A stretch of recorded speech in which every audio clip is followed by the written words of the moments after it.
Imaginez un monde où votre âme, vos angoisses, vos plus intimes déchirements sont diagnostiqués non pas par un sage, mais par une calculette.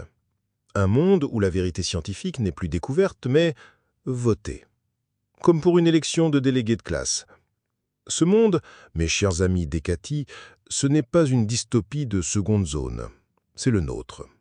Et la farce est encore plus grotesque que vous ne l'imaginez. Commençons par le grand guignol de ces dernières années, la glorieuse pandémie de Covid. Quel spectacle! Une comédie-ballet où l'État américain, tel un mécène ivre, arrose de subventions publiques une recherche scientifique dont les fruits juiteux et brevetés tombent directement dans l'escarcelle de sociétés privées. Nous parlons bien sûr de Big Pharma, ce panthéon de bienfaiteurs de l'humanité. Leur génie, avoir inventé le mouvement perpétuel de l'argent. Leurs cadres et ceux de la FDA, l'agence du médicament, jouent un jeu de chaises musicales endiablé. C'est la porte-tambour, ce sas magique où l'on rentre régulateur et l'on ressort lobbyiste millionnaire. Quand on les questionne, ces grands prêtres de la santé se drapent dans leur toge de technicité, un bouclier impénétrable pour le vulgum pecus. Et avec le capital ainsi accumulé, que font-ils? Ils arrosent les campagnes des politiciens, de droite comme de gauche, pour s'assurer que le robinet à subventions ne se tarisse jamais.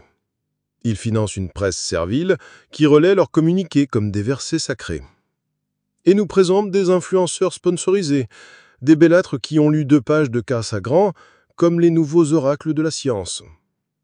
Le prix Nobel de médecine qui ose douter, un vieux barbon sénile. Le communicant payé par Pfizer qui récite son script, un expert fiable. Et la boucle se boucle lorsque ce même État, sous la pression de ce consensus fabriqué de toutes pièces, rachète à prix d'or les vaccins brevetés pour toute sa population. Chef-d'œuvre. Mais ne croyez pas que cette pièce de théâtre se limite à la blouse blanche. Oh que non. Ce n'est qu'un acte d'une tragédie bien plus vaste. Prenez le lobby sioniste. Le même vaudeville mais avec un autre décor. L'argent public américain est offert généreusement à Israël, qui, en retour, finance des lobbyistes à Washington, pour s'assurer que l'État américain donne encore plus d'argent. C'est une structure, un cancer métastasé au cœur même du système. L'État américain n'est pas une entité avec ses propres intérêts, c'est un buffet à volonté pour les plus voraces. On pourrait s'arrêter à une analyse matérialiste, parler de capitalisme tardif et bâiller d'ennui.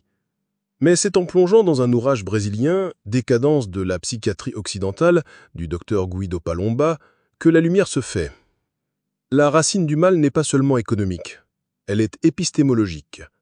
C'est notre définition même de la vérité qui est pourrie jusqu'à la moelle. Entrer dans le cabinet d'un psychiatre aujourd'hui, c'est une expérience d'une efficacité terrifiante.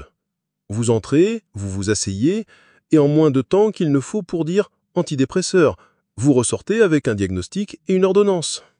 Palomba le décrit avec précision chirurgicale. La profession est si mécanisée qu'une intelligence artificielle pourrait faire le travail. Un questionnaire, des cases à cocher, un score, un algorithme qui mouline le tout et crache un diagnostic, une posologie et même un lien pour acheter vos pilules du bonheur en livraison par drone.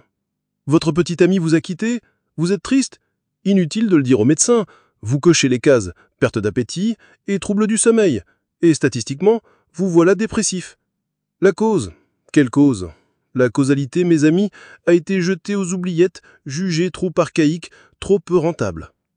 Le grand coupable s'appelle le DSM, le Manuel diagnostique et statistique des troubles mentaux.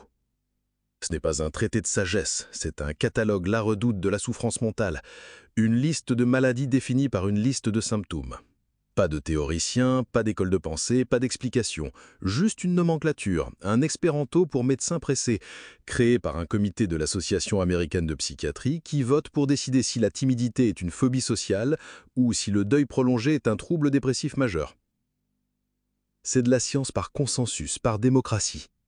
L'âge d'or de la psychiatrie, celui des grandes écoles qui cherchaient à comprendre le pourquoi, a été balayé par l'arrivée des psychotropes et le besoin insatiable de créer de nouveaux marchés. L'ironie suprême? Le DSM lui-même admet son inutilité en psychiatrie légale. Face à un juge, le psychiatre ne peut pas se contenter de cocher des cases. Il doit expliquer les causes d'un acte criminel, évaluer la dangerosité, La théorie qui sert à vous prescrire du Zoloft est donc jugée trop stupide pour expliquer pourquoi un homme a commis un crime. C'est l'aveu que la psychiatrie clinique moderne n'est plus guidée par une théorie scientifique, mais par le marketing. Mais d'où vient cette idée folle, cette idée de décider du vrai par un vote? La réponse, je l'ai trouvée dans un livre de Chris Hedges. Il raconte l'histoire de l'Église unitarienne universaliste, une branche protestante très libérale.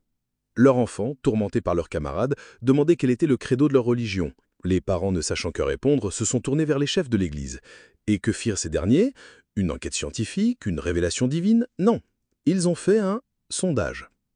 Ils ont demandé aux fidèles ce en quoi ils croyaient et ont défini les 7 principes de leur foi en se basant sur les réponses de la majorité. C'est ici, mes amis, que l'absurdité atteint des sommets himalayens et que tout s'éclaire. Si l'on peut définir la vérité religieuse par un sondage, pourquoi pas la vérité scientifique? Pourquoi ne pas voter pour savoir ce qu'est la dépression, ou le genre, ou le changement climatique? Et voilà la clé de voûte de notre grotesque édifice. En réduisant ces institutions, l'Église, la science, l'État, à des coquilles vides, à des tableaux blancs attendant d'être remplis par le dernier vote à la mode, la culture américaine a créé le terrain de jeu idéal pour la plutocratie. L'État n'a plus de volonté propre, plus d'intérêt national distinct de celui des corporations. Il se tient là, tel un hôte neutre et accueillant, un cadavre exquis, attendant que les parasites les plus compétents viennent se servir. La démocratie, quand elle devient ce démocratisme fou, ne libère pas. Elle crée un vide, et comme chacun sait, la nature et surtout l'argent a horreur du vide.